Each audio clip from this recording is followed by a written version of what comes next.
Happy birthday to me. Happy birthday to me.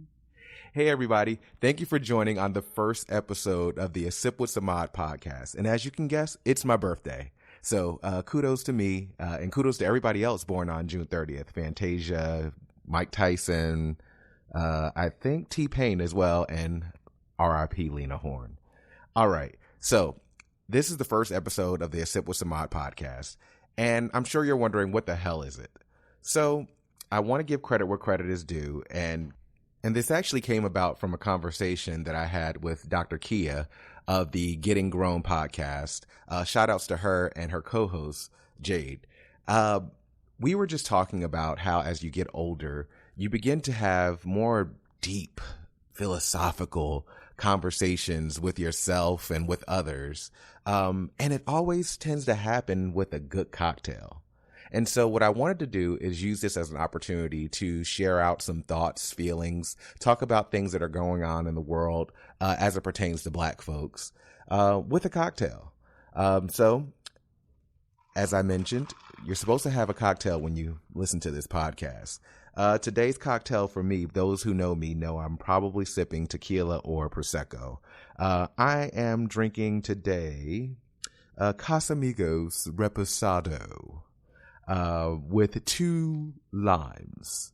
I know that some of my folks may call me a little hood for drinking Casamigos, but it's so good. It's so good. I mean, and I don't judge people when they drink Hennessy. So there we have it. So on this first episode, which is launching on my birthday, let me just add that again. I just want to talk about a couple things that have been in the news more recently and maybe share some things that are on my mind. So the first thing I want to make sure that we talk about is the recent, situation that happened in Chicago with the young boy and his mother who were charged with murder after, defending themselves. It was a gruesome video to watch. I want to also talk about the BET Awards and also this Titan submersible. And the last thing I want to talk about is the Ralph Yarl interview with Robin Roberts. So let's get in. So the first thing that I want to talk about is this whole situation that happened out in Chicago more recently, where Carlisha Hood, 35, and her son were charged with first-degree murder in the slaying of 32-year-old Jeremy Brown on Sunday, June 18th. The teenage boy had been accused of shooting and killing Brown at his mother's direction. And murder charges were dropped eventually shortly after. Cell phone video circulated just showing what actually took place. And I'll be honest with you, I could not. I saw the initial video and I saw the first strike and I just couldn't watch it. It was actually horrific to watch to me. And I don't like watching those fighting videos. I know y'all like posting those videos sometimes where folks are getting their ass whooped, and it's just not entertainment to me. I don't watch boxing either. So, I mean, if that gives you any context, but I felt some type of way, right? And I'm going to take a sip of this while I get my thoughts together. So I felt some type of way because I've been in situations before where my mother was being attacked. And as a son, as the oldest, I felt like it was my duty to jump in. Long story short, one day, maybe around, I think it had to be 1998, me, my mother, her husband at the time, my great grandmother, my brothers were having a great day. We went to McDonald's, which, as a kid, that's actually a treat. So we went to McDonald's, went to the movies, did all these things that families do. We were having an actual family day. It was wonderful. As we were walking back, my mother asked me to go check and see how much something costs inside of the pharmacy. So I went to go check, and as I was running back, I passed these women who, one had to be about 6'2", but I passed these women and I said, "Excuse me," and she said, "Oh, because I know one thing. If you would have hit my nephew, I would have whooped your ass." My mother turned around, saw she was talking to me, and next thing you know, my mother goes off like, "What the hell are you talking about?" Long story shorter, a whole brawl ensues at Broadway, and Patterson, like right at the corner of Broadway. I forget what the cross street is, but it used to be a Barney's furniture store. That's where the fight started. And these women were trying to attack my mother. So here I am. My mother has a husband, but he's trying to get my brothers under control. My great grandmother, poor thing, couldn't even managed to get her blade out her pocketbook and open it the right way. She actually opened it the wrong way and ended up cutting her hand. R.I.P. Granny. And me and my mother were fending for ourselves. And so in that particular instance where it's like the boy was fending for his mother, like, come on. And I don't think anybody, at least from what I've been able to capture via social media or not, has really said anything about that. I mean, if anything, people have made jokes saying, you know, he went in for, I guess one thing came out with some wings, right? And so but I just want to say that in no instance should that type of behavior be condoned, accepted. And I'm glad to see that, the courts, the prosecutors within, Cook County really decided to overturn, I guess, the initial decision, which was to charge both the boy and his mother, when clearly his mother was being punched in the face repeatedly. And so once again, I'm speaking from someone who didn't watch the entire video. I am, but I do feel like it's something that should be discussed. Because I think that in many instances there might be other young boys or young girls who may be put in a similar situation, and they don't have the benefit of social media coming to their rescue or social media circulating information or videos about what took place to save them. And so I don't know, a larger conversation should be had on this, but I wanted to just, talk about that because I'm happy that we've made progress and they're not being charged with murder. But I think what happened or what we saw happen in that video was horrific. And so I'm not going to spend much time talking about that because it actually is it was disgusting to see once again. So moving forward, I'm going to talk about the BET Awards. Now, friends, I'm not going to lie. I didn't watch it. I didn't watch the BET Awards. I haven't watched the BET Awards in years.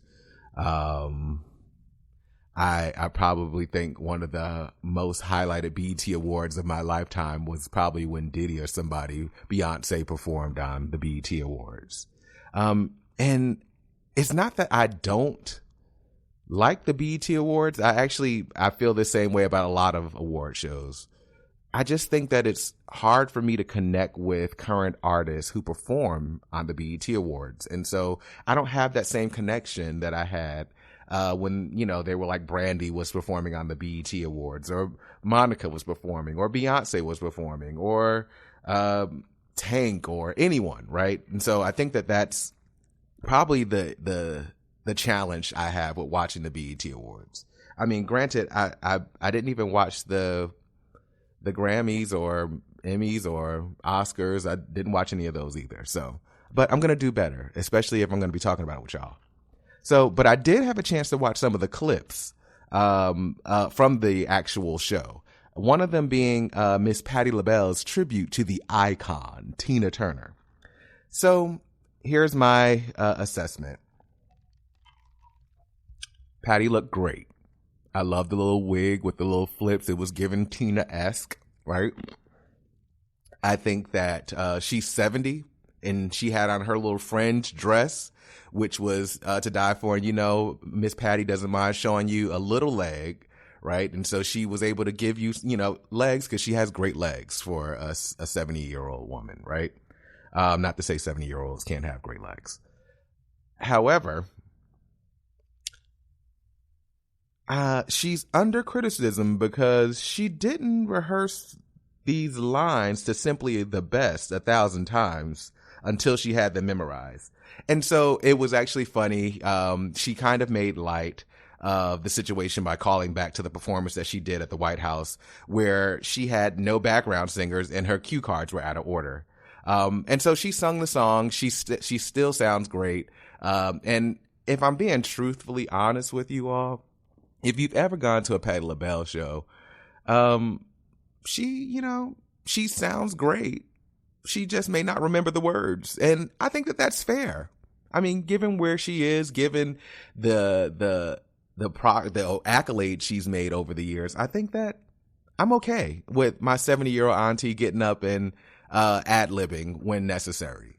And so I say it was a great tribute, just watching her perform. And I mean, whenever Patti opens her mouth, it sounds like the heavens are coming down and singing to you, right? So I think from that standpoint, it was great. I just think it's funny that the teleprompters are still still have her in the chokehold. So the second part about the BET Awards that I did have a chance to watch was a tribute by Quavo and Offset for murdered group member Takeoff, and To Bad and Bougie, which is actually one of my favorite songs. And so it was touching. It was a touching performance and probably unexpected by many, me included. And it might have been the first time that they reunited, I believe. I could be wrong. But I remember the last tribute that I saw where Quavo did, okay, I did watch this at the Grammys, where Quavo did a performance or a tribute at the Grammys, but I don't think it involved Offset. And so I'm just happy to see that they are making progress in their healing journey. They're coming back together. They, are getting things done, and they're actually lifting high the name of the group member who was murdered untimely, Takeoff. So kudos to them. Great performance. I did have a chance to see Uncle Busta Rhymes in his acceptance speech, where he thanked everybody underneath the sun, all his kids, everybody. And so it seemed like he was giving a sermonette, and I didn't have the time to watch all of it. But from what I did see, it was great to see that our hip hop icons are receiving their flowers, while they're still here, right? And if it's anything we've learned from the past couple of years, it is that life is not promised. And so let's give our icons their flowers now. Why wait, right? And why wait until they're old and don't really care about it anymore? Like, give it to them now. All right, switching gears. I wanted to spend some time talking about the Titan submersible. So I'm not going to go into details of the whole Titan submersible and the catastrophic implosion that took place. And I'm not going to get into this with anyone, and clearly this is a touchy subject for many. And so, I just want to let you know that this is not to be combative, but I will just speak for myself.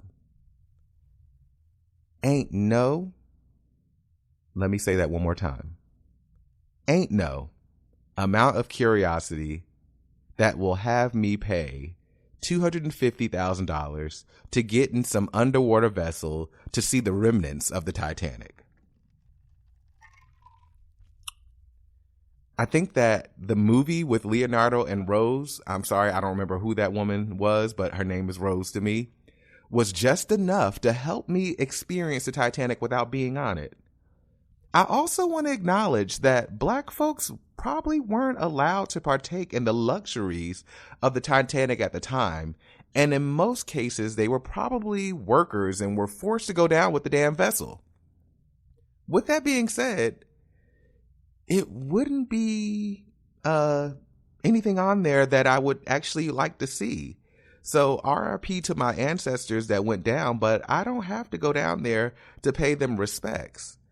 I think, a lot of folks, so the Black folks had a frenzy on Twitter, on Black Twitter, and you could see the comments that folks were making about the submersible, and when we thought that folks could potentially have still been alive. I think now when they found out that folks did die, it was like, don't you all feel horrible about yourself? And I don't know. I don't think so. I think it's difficult. I think folks are empathetic for things that they are connected to. I don't think that a lot of Black people would spend the money if they had the means to pay that amount to go down underwater that deep to go see a ship that subsided years ago, decades, eons, right? I don't see the value in that for us. And so it's kind of, we can't put ourselves in the shoes of the people who actually went down there. So I don't know if we feel bad. I mean, we don't have the feelings that everybody else may have, but I think we do feel bad, of course, because there's a loss of life. But we do have to ask the question of why the hell were you going down there in the first damn place? Why? And I said I wasn't going to get into this at the details. When I saw the CNN report where they were showing the submersible when, I guess, before it actually went down, and they did like a little piece on the owner of the company and the person who would be navigating the submersible on their journey down there. And when he pulled out that game controller, I said, oh, no, no, no, no, no, no, no, no, no, no, no. No, you will not take me on a voyage with your Nintendo 64 controller. Absolutely not. I can't. So I just knew from that point that wasn't for me. I'm also claustrophobic, right? So as soon as we would have probably got somewhat underwater, I would have been asking them to please let me out. Or I would have had a panic attack and probably been unconscious anyway. So I say all that to say it's a horrible tragedy that took place. But it's kind of hard for me to, understand because I wouldn't have done it in the first place. The last thing I want to go ahead and just chat on is the more recent Ralph Yarl interview with Robin Roberts. And so the 16-year-old who was attempting to pick up his twin brothers from a friend's house, he accidentally rang the wrong doorbell, and 84-year-old Andrew Lester opened fire on him and shot him in the head. In the words of poet laureate Beyonce Giselle Knowles Carter, America, we have a problem. Like, I had a chance to watch the interview and with Ralph, and his mother, and it was just crazy to me that somebody so innocent could be traumatized because of someone's fear and fear of Black people. Like he recounted the experience in which he rang the doorbell. He said he waited, and then he said the guy, had the shotgun in his hand, and eventually he said, oh, he's probably just trying to threaten me. He was like, he thought it was the grandfather of the person who was watching his brothers, right? His siblings. So he thought he wouldn't shoot me. Or he's not going to shoot me. Maybe he's just trying to scare me or threaten me. And he was like, and then he mentioned the glass, like the glass door being there. He was like, he's not going to shoot through this glass door, this storm door. And he said, no, he did shoot through the storm door, right? And he said he kind of tried to duck to get away from the shot. He was a shot, of course. And then he said he realized he was sitting there laying on the ground. And then got up and started screaming for help. So I just think it's crazy that we live in a world where you can't even mistakenly ring somebody's doorbell. And this is not the first account of this happening, right? There have been many accounts. I remember there was a story some years ago of someone whose car broke down and they went to go ring the doorbell of somebody within the, I guess, whatever neighborhood or somewhere close by, and end up being killed there. And it's like, what happened to the sense of humanity that once existed, like, especially for children, right? Like, why? Yeah, this man was how old? 84-year-old grown self saw that this 16-year-old who don't look like he would really hurt a fly was going to harm you and your family, and so you opened up fire on him. Like, where is that right? I'm pausing to hope somebody can tell me how does this make sense, right? So I don't know. I'm prayers are still up for him as he continues to recover. I think that he's gonna deal with long-term traumatic issues as it relates to just going to ring people's damn doorbell. So Shout out to him. Shout out to his mom, who is a support for him as he works through this. And I thank you, Robin, for bringing that to our attention, because I think we do have a tendency to forget a lot of shit when it happens. And so we hadn't heard about it for a while, but I'm glad that she was able to resurface it for us, because our attention spans are short, people. Shit, y'all probably not even listen to the rest of this damn podcast. So with that being said, that's today's episode. Once again, this is going to be a journey for me.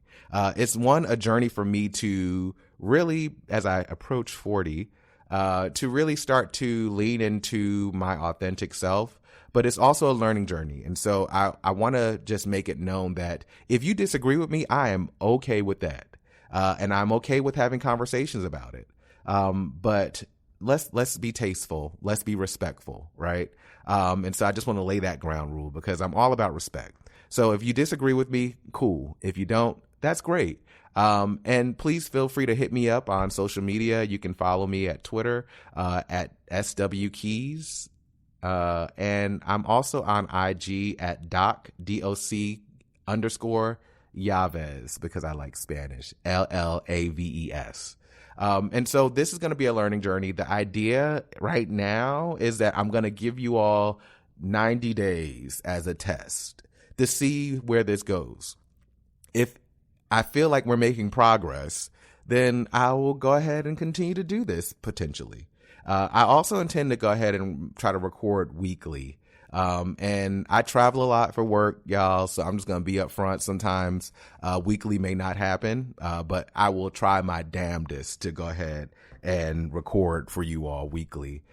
Just recapping shit that's happening around us and around pertaining to Black people. But I just want to also say, if there are things that you want to talk about, I invite you all to submit those via social. But I also say I'm willing to have you come on and have a conversation with me, and you have to bring your own alcohol. Unless you're at my house, you can have whatever some I have. But otherwise, yeah, you're willing to have a conversation, open dialogue with anyone who is interested. After a vetting process, though, because sometimes people just want to get on and talk, and then it's like really, really hard talking to them. I tried this once before. All right, y'all. So with that being said, I will see you all next time. I am going to enjoy my birthday at the Essence Fest in NOLA. And I'm really, really excited. You know, we're celebrating 50 years of hip hop. So this is going to be great. It's probably going to be hot as fuck. And I need to figure out what I'm going to wear. Truth be told, I've avoided Essence Fest because when I was younger and in college and I wanted to go, a lot of my friends were like, oh, old people go there. You're going to be sitting there with linen suits and sandals and maxi dresses and Kangos. And I think I done transitioned into the old people phase, because I'm damn sure I'm about to go enjoy myself at Essence this year. So I will see you all next time. Looking forward to talking to you all. And yeah, hit me up. Let's talk.